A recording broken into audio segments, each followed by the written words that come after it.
what's up? It's Chainsaw Jenna, and today we are making a bench.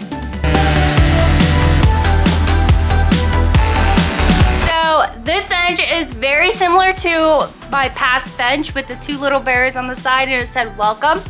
And in the welcome, the O was like a bear paw print. So we're doing something very similar to that. This is actually a custom order that I'm working on, and I will explain why this one is a little bit more fun and more special. But first, we have to cut this log right here. I just need to cut off a little bit there.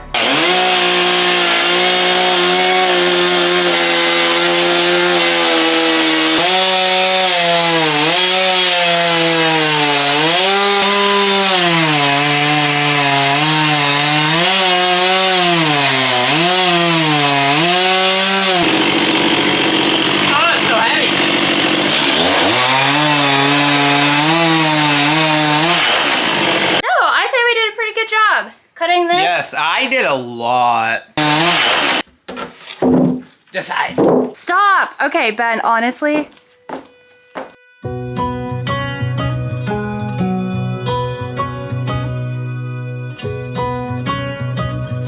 Okay, we got the two logs where we want them and measured out. So now what I'm gonna do, I'm gonna cut all this out and we're gonna slide. This is the seat of the bench and we'll slide that in there.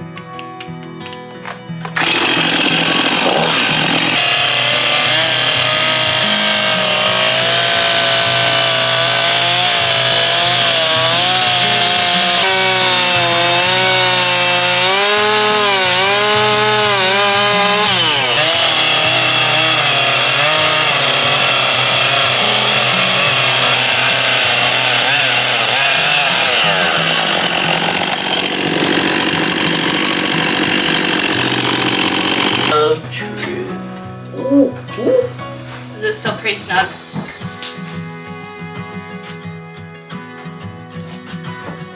Oh, that's solid. That's good.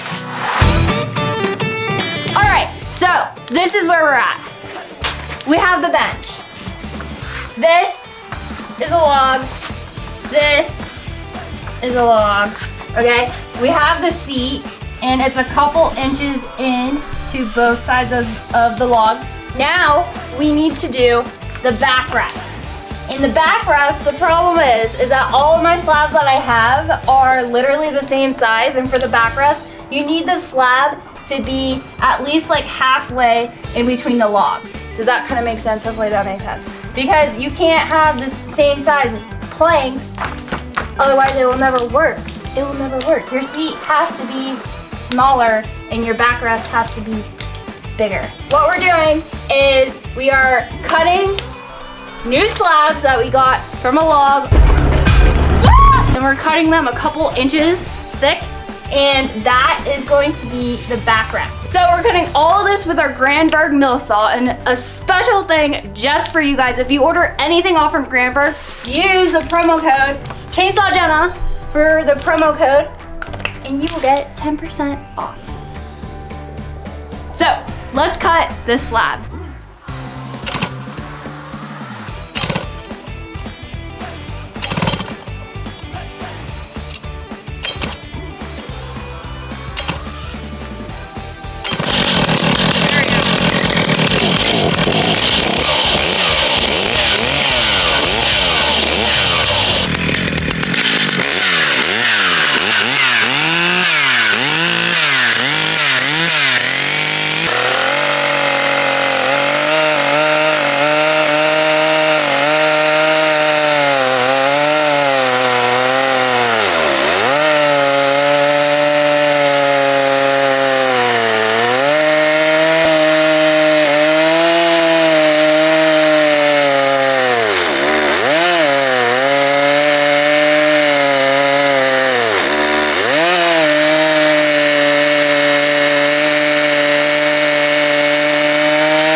beautiful this is. There's so much character in this slab. Look at this.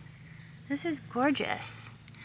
People always talk about the hardwoods and how pretty they are, but then they leave out the white pines.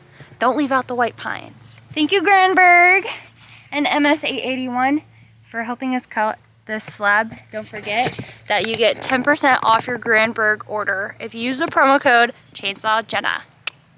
All right, now let's get this backrest on to the bench and see how it looks. Good job. Solid. Ha! First try. First try.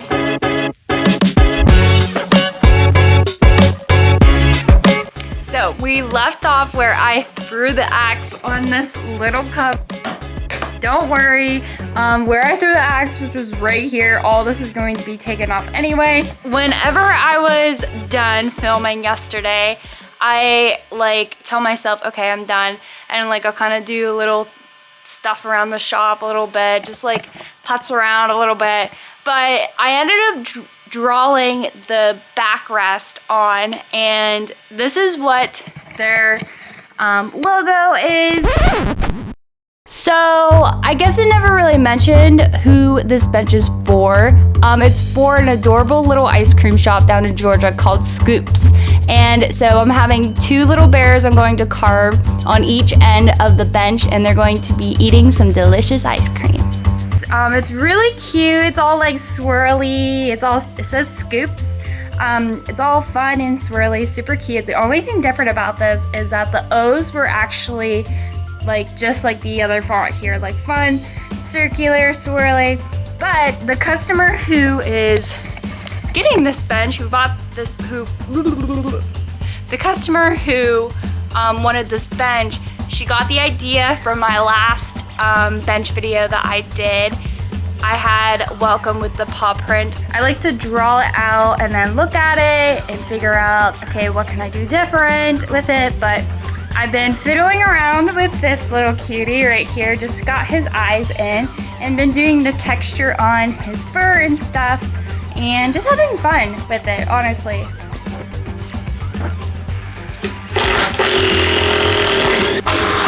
I'm gonna take it off temporarily. Ugh. I flooded the saw, but my other 201 has a different bar on it, and I really like this setup that I have on it. So I just need to make more bears to buy more 201s. So hopefully this will start up.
Okay, so a lot of times I just like go crazy and just start carving and whittle away, but I do have to say, for somebody who is still a newbie and just having fun carving and teaching themselves a lot as they go through this carving journey.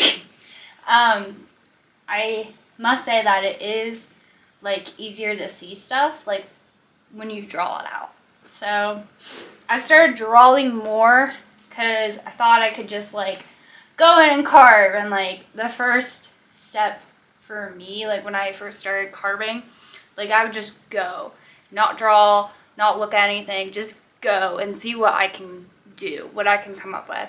But I'm pretty much past that point, and I still do that time to time, but I'm starting to get a little bit bored of that habit, and I want to be better. So I've been like studying more, looking at things more, kind of drawing things out more. So yeah.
Okay, so let me take these big old headphones off.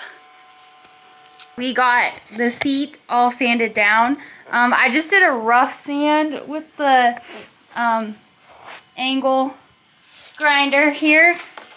Works really well. But one thing that I think whenever I get in here all cleaned out, I would love to have a spot inside.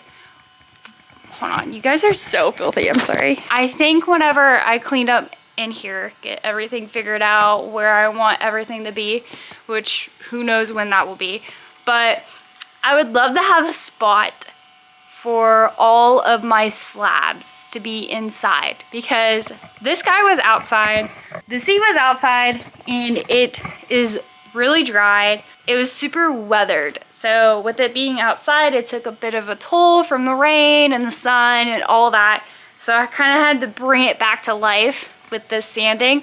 Like I said, I did a really rough sand with the seat. I eventually will go in with the orbital sander and kind of smooth everything out and make it a little bit cleaner. I think a better idea to put the slabs inside. I want to jazz it up a bit. And I have this really cool bar. And honestly, I don't even know if you call it a bar, but it is something that you put on your chainsaw. It is a gouger bar. So yeah, this is a gouger bar, and I have the setup that I have on this is with my MS 180, and this was actually my first gas saw. And so yeah, I don't really use it that much. I thought it was the perfect setup for this saw because I don't use this saw that much, so that's what I put it on.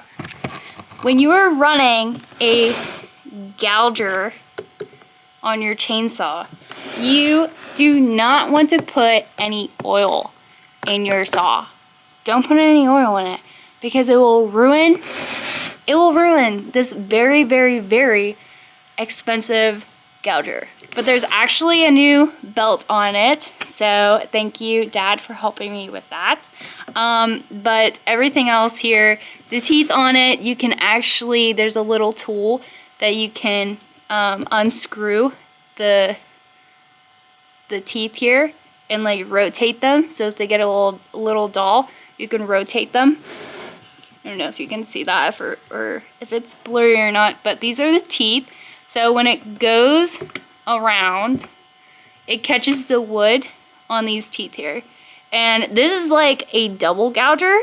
They also make just like a singular gouger, which is pretty cool, but I feel like you can get more done with a double gouger here. So this, of course, is not from the same company. This one is actually from Manpaw, and I have it on my angle grinder. And first of all, I am not sponsored by either of these companies here. So this one's from Manpaw, and I think this is from Solnut or something.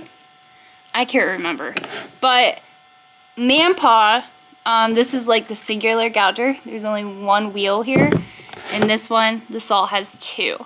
When you're dealing with the gouging tools, you kind of want your piece to be at an angle. So it's easier and you have more control. You kind of have like your whole body up above the saw. You don't want the blade to be like right here.